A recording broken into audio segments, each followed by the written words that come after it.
Alô, bom dia, você está no canal Professor Belém nesta terça-feira, dia 31 de janeiro de 2023. Quero começar o vídeo de hoje mandando um forte abraço para o Charlamps, que se não me engano é de Itajaí ou Joinville, uma dessas duas cidades, se não me engano. O Charlamps me escreveu dizendo o seguinte: professor, olha o que o senhor foi arrumar. Agora meu pai e minha mãe não ficam sem assistir os seus vídeos com análises. Olha o que o senhor foi me arrumar. Quanto ao vídeo, ele estava se referindo ao vídeo de ontem, não é nada mais, nada menos que o apocalipse se descortinando diante de nós. Aproveita e manda um abraço para meus pais. Então tá aí, um super abraço aos papais do Charlamps. E um abraço ao Charlamps também, muito obrigado. Quero também mandar um abraço para Arlete Doring. Ela diz: oi, bom dia, professor, manda um abraço para mim. Sou de Santa Maria de Jetibá, Espírito Santo. Olha aí, meus amigos capixabas. E não perco um programa seu. Então está aí, Arlete Doring, um grande abraço e um abraço a todos os capixabas que acompanham este canal. Bem, meus amigos, eu ontem disse que o assunto dessa semana seria o possível envio de jatos. Já não falamos mais dos pesados tanques, mas de caças para a Ucrânia. A Lockheed Martin anunciou ontem, segunda-feira, que estaria pronta para mandar um lote de caças F-16 de quarta geração, se assim os Estados Unidos e os aliados desejassem.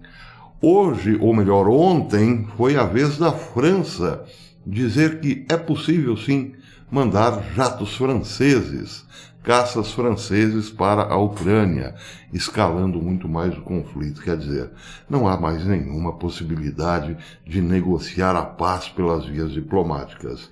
Esqueçamos, essa fase, se é que um dia foi possível, já está completamente sepultada. O que vem pela frente é guerra mesmo. Acostumemo-nos com isso porque parece é o que os homens querem. O presidente Macron estava na Holanda ontem e disse exatamente isso, que é possível sim enviar, que a França envie seus caças para a Ucrânia. A matéria está publicada hoje nos principais veículos de comunicação europeus e diz que o presidente da França, Emmanuel Macron, afirmou ontem, segunda-feira, em conferência à imprensa em Haia, na Holanda, que o seu governo não descarta o envio de aviões de combates para a Ucrânia. Questionado sobre o assunto, Macron respondeu que, presta atenção, em princípio nada é proibido. Tudo é proibido, nós bem sabemos. Os franceses estão pelas tampas com Macron, dada as inúmeras proibições ao seu povo, mas em relação à guerra, nada está proibido, disse o menino Macron, ao mesmo tempo em que elencava 3 critérios para considerar um eventual fornecimento de caças franceses à Ucrânia. Certamente, para um carregamento desse tipo, Kiev deverá apresentar um pedido fundamentado e garantir que sua entrega não conduzirá a uma escalada do atual conflito. Perceberam como funciona a cabeça desse pessoal? Eles sabem que não entraram em contradição. A contradição, nesse caso, não existe. Eles enviarão os aviões para que a guerra escale. Mas, para todos os efeitos da retórica, essa é uma das condições. Nós vamos enviar a vocês um monte de armas para que essas armas tenham apenas um efeito de dissuasão. Não, só o que tem efeito de dissuasão são armas nucleares. Mas parece nem essas preocupam mais o mundo, não é mesmo? E aí vem o Macron com este segundo critério, que vocês não usem, ok?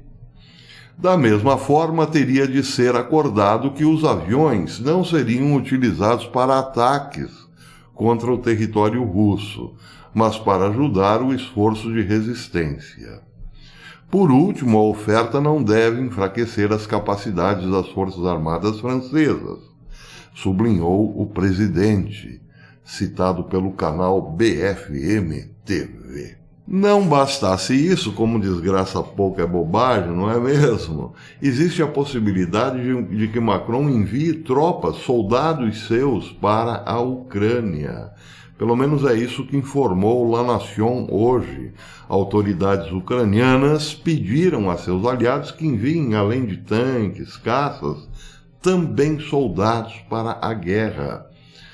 O ministro da Defesa ucraniano, Oleksiy Reznikov, agendou para esta semana uma reunião com as autoridades parisienses e espera que deste encontro saia a decisão da França de enviar soldados para o combate, ou pelo menos, ele espera que pelo menos essa possibilidade esteja na agenda.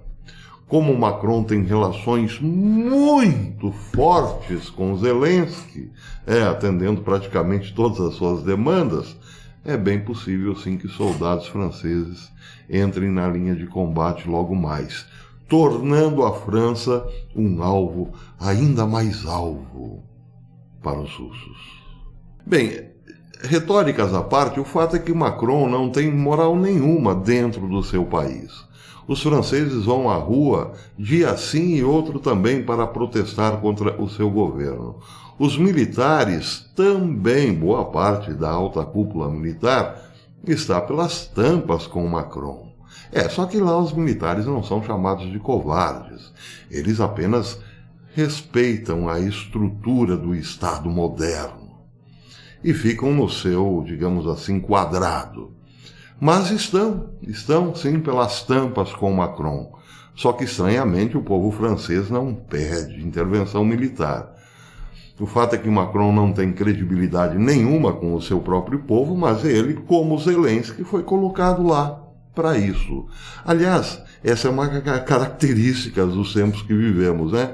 Meninos que saíram da escola de Klaus Schwab governam países como França, como Ucrânia, como Canadá, e não tão meninos assim, né? Os velhos mal acabados, por assim dizer, como Biden e outros por aí, comandam grandes países. Biden nem é preciso dizer, né? Comanda o país mais forte militarmente falando. Tão forte que chegou a ameaçar ontem a Coreia do Norte e, de tabela, a China, que se a Coreia do Sul for atacada, os Estados Unidos usarão armas nucleares. Parece que isso não repercutiu. Quando Putin fala que se a Rússia for atacada, correr o risco de ser desmantelada, ele usará sim, apertará o botão vermelho, usará armas nucleares, aí o mundo desaba. Mas quando é o Biden, quando é o Lloyd Austin, o líder, o chefe do Pentágono, que faz essa ameaça, aí beleza, aí fica tudo por isso mesmo, não é mesmo? Acontece que o chefe do Pentágono esteve na Coreia do Sul, talvez porque ouviu o meu vídeo de ontem. Eu disse no vídeo de ontem que os Estados Unidos não têm condições atualmente de abrir duas frentes de combate. Uma contra a Rússia e outra contra a China. E de fato não tem. Em termos de guerra convencional, os Estados Unidos está empenhado, claro, em destruir a Rússia. Portanto, está colocando toda a sua força extra na Rússia e deixando o que é possível em termos também de retórica para o resto do mundo. E a retórica veio ontem. Olha, nós talvez não tenhamos como combater a China numa provável guerra em defesa de Taiwan, como estamos fazendo com a Ucrânia. Mas nós temos armas nucleares e essas não dependem de muita coisa. Basta que alguém aperte o botão. Um soldado só é capaz de destruir um país inteiro. Parece que foi esse o recado. A notícia foi publicada também pela Reuters.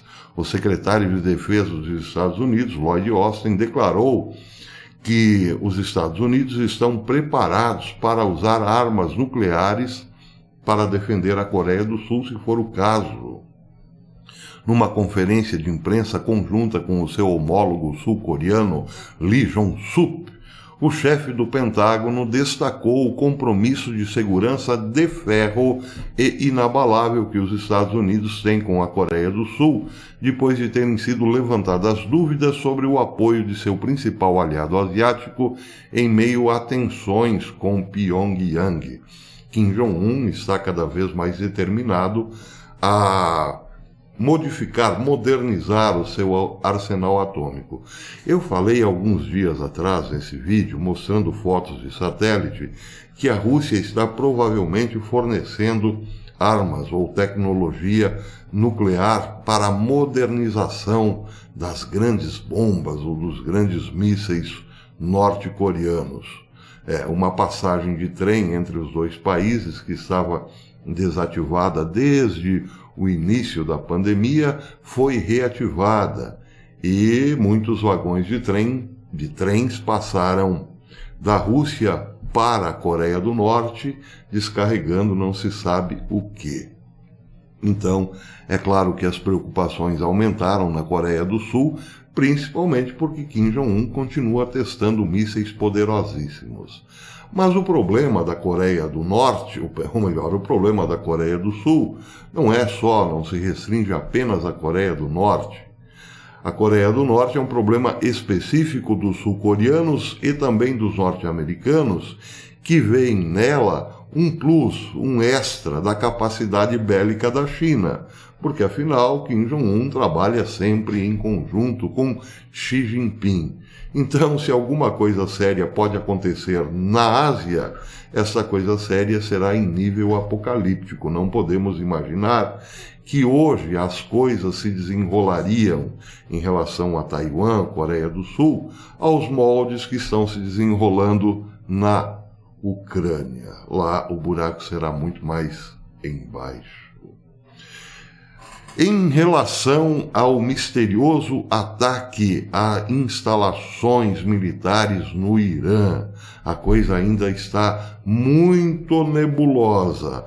Mas ontem a representação permanente do Irã na ONU falou duro contra Israel, não, contra os Estados Unidos, em relação ao ataque de sábado.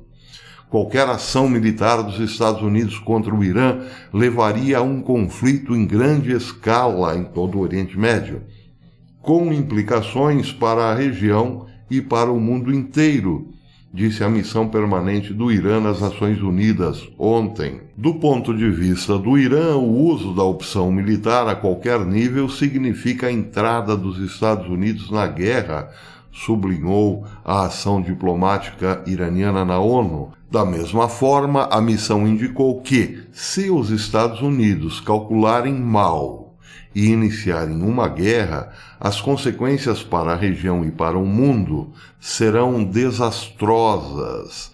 Mas tudo dependerá de Washington, disse o Irã.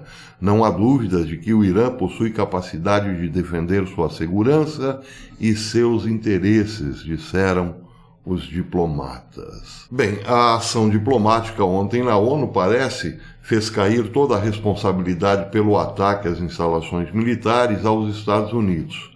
Porém, entretanto, contudo, está cada vez mais difícil negar a presença de Israel, a participação de Israel no ataque.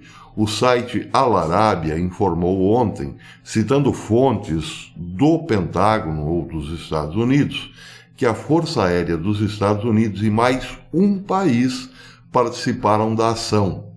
De sua parte, o Wall Street Journal informou, citando autoridades americanas e pessoas familiarizadas com as operações, que Israel realizou sim um ataque clandestino com drones contra um complexo de defesa no Irã. A questão é saber de onde partiram os drones. Será que partiram de porta-aviões norte-americanos? Penso eu que é muito difícil que tenham partido desses porta-aviões que estão no Golfo, por conta da sua monitoração, o monitoramento, eles estão sempre muito vigiados ou vigiados de muito perto. Podem ter partido, quem sabe, até mesmo da Arábia Saudita, porque ninguém ainda assumiu o ataque oficialmente e especula-se fortemente que os Estados Unidos e mais um país estiveram no ataque. Então, quem sabe, pode até ser a Arábia Saudita, o que não é de descartar, já que o Irã alimenta os Houthis do Iêmen, que dia sim e outro também atacam a Arábia Saudita. Situação complicada. Se os voos partiram de Israel, isso quer dizer que são voos de longo alcance, ou seja, drones com uma imensa capacidade de deslocamento em grandes regiões, ou melhor, em grande escala, e, portanto, há aí então um novo modelo de drones capaz de ataques pesados e de muita autonomia de voo, que pouca gente tem falado a respeito. Seja como for, conflito no Oriente Médio, perspectiva de guerra nuclear na Ásia e na Europa nem é preciso falar. Tá bom assim? Tá quente, né? Pois é.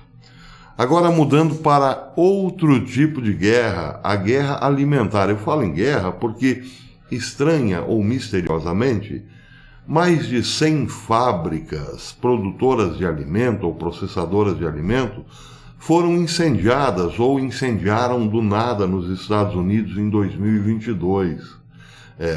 Mas teve um outro detalhe nessa história. Galinhas poedeiras simplesmente pararam a produção em 2022. Parece que foi uma ação orquestrada. As galinhas decidiram não mais produzir o seu riquíssimo alimento. Mistério? Bem, esse assunto foi discutido no site Infowars, que disse o seguinte: os fazendeiros relataram que galinhas começaram a botar ovo novamente depois de um período longo sem produção. Os criadores de galinha nas mídias sociais suspeitam que a alimentação das galinhas estava contaminada e pode ter sido o motivo pelo qual as galinhas poedeiras pararam repentinamente de produzir ovos no ano passado. Em vários vídeos virais, os fazendeiros documentaram a bizarra falta de produção de suas galinhas no ano passado. Os fazendeiros disseram quase que unanimemente que o problema estava na ração comercial. Ela é que era então a culpada pela diminuição da produção de suas galinhas, já que o problema parece ter sido resolvido quando os fazendeiros mudaram o fornecedor de ração. Mudaram de ração. Aí as galinhas voltaram a produzir naturalmente. Eu chamo isso de guerra da alimentação porque é claro que existe alguma coisa, alguma mente, algum interesse por trás dessa história. Porque não é do nada que mais de 100 processadores de alimentos incendeiam. E não é do nada essa história aí que de repente as galinhas no país inteiro param de colocar os seus ovinhos. Não é possível achar que existe um sindicato das galinhas tão forte assim, capaz de convencê-las a parar a produção. Estão colocando veneno na comida que por sua vez... Bom, enfim, eu não posso falar muito sobre isso, não é mesmo? Pois é, mas que tem uma mente perversa por trás dessa história, podem apostar que tem. Por falar em mente perversa, vejam que notícia interessante. Essa foi publicada hoje pelo Cointelegraph, assinada por Martin Young. No início deste mês, o Banco Central da Nigéria impôs um limite para saques em dinheiro. A partir de 9 de janeiro, os cidadãos só podiam sacar 20 mil nairas no máximo, cerca aí de $43,50 em caixas eletrônicos por dia, com um limite semanal de 100 mil nairas, cerca de $217. A medida também ocorreu poucos dias antes que novas notas de naira entrassem em circulação com o objetivo de conter a inflação e a lavagem de dinheiro. Olha que interessante, né? Os nigerianos parecem inventaram aqui uma nova estratégia para combater a inflação, com mais inflação. Mas isso não é de patente nigeriana, não. Os Estados Unidos é que começaram com essa moda. Bem, se voltarmos o tempo, vamos encontrar o Brasil aí como o país líder nessa inovação. Combater inflação com mais inflação, entenderam, né?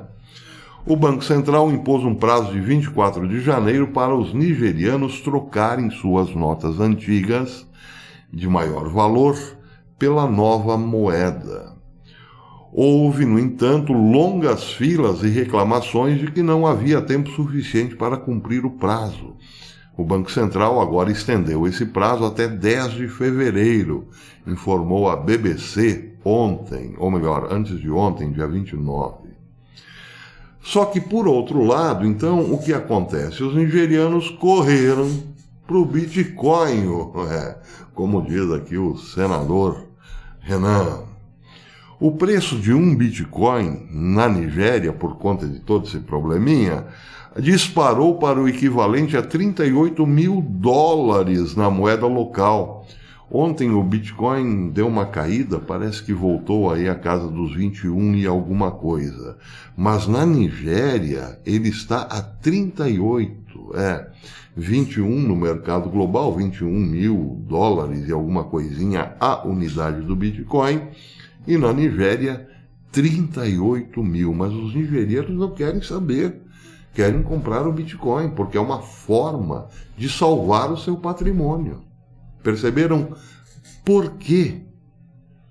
Os grandes investidores, os bancos centrais, gente como Trudeau, são inimigos declarados do Bitcoin, porque ele é uma tabuinha de salvação, sim, da lavoura, da economia, do dinheiro que o cidadão guardou a vida toda. O preço do Bitcoin, que era onde chegou nessa semana a 23.172, disparou na Nigéria bem acima dos níveis do mercado global, em meio aos esforços contínuos do Banco Central para empurrar seus cidadãos para o dinheiro digitalizado. No momento em que escrevo esse artigo, o preço de um Bitcoin na Exchange Crypto Nigéria NairaX é de 17,8 milhões de nairas, o que equivale a 38.792 dólares. Isso é um prêmio de mais de 60% sobre o preço do mercado atual do Bitcoin. O recente interesse em Bitcoin fez também com que a Nigéria se tornasse o país líder em busca de Bitcoin na web. Bem, o que a Nigéria está nos ensinando aqui é que não precisamos esperar para que, quando tudo desmorone, nós então recorramos ao Bitcoin, não é mesmo? Podemos nos antecipar a essas tragédias financeiras ou a essas ordens despóticas. Imagine o cidadão que governa o país impor este limite. Olha, você só pode sacar aí 42 dólares por dia, ok? E aí, como fica? Nós já temos uma certa experiência também nisso, não é mesmo? Pois é, nós já servimos de laboratório para muita coisa. A questão é saber se continuaremos, né? Servindo. Bem, o vídeo já está bastante longo, então eu vou ficando por aqui. Vamos aguardar aí os desdobramentos dessas novas possibilidades de escalada da terceira G. Termino como ontem. Deus tenha piedade de nós. Até amanhã, se Deus quiser.